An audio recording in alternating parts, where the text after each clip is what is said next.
سيدتي المحترمة، أعوذ بالله من الشيطان الرجيم، بسم الله الرحمن الرحيم، والصلاة والسلام على النبي الكريم. اعتماد اسماء الدول في الدولة. المرأة المغربية معززة ومحترمة ومقدرة ومكرمة قبل وبعد تطبيق مداولة الأسرة الحالية.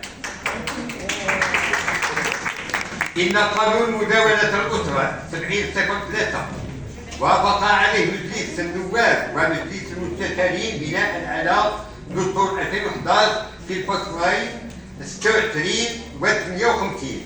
أما بالنسبة لتعديل المداولة الحالية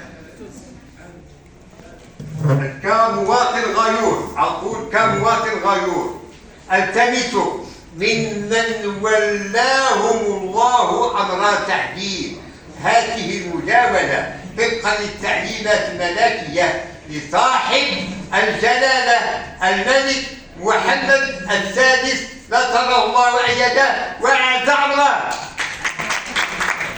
ألا تكون المداولة جديدة بينهم، ألا تكون صراعات بينهم، صراعات إيديولوجية، وأن تكون الاقتراحات والنصوص الشريعية مرتكزة على الصواب والإنصاف بعين العقل لصالح الأسرة بأكملها، الزوج، الأطفال، والمحافظة على استقرارها ولا على أفكار تتسبب في تفكيكها.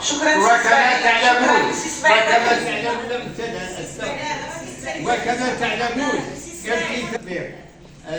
تذكر السؤال المطروح في هذه المداولة الجديدة يجب الأخذ بعين الاعتبار حقوق الزوج المهضومة، السؤال مطروح.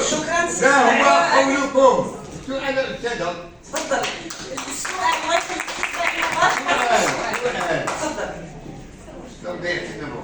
السؤال مطروح، ما هو قولكم في حق الرجال المهضومة من طرف بعض النساء سمحه الله، والسلام عليكم. السيدة الإدريسي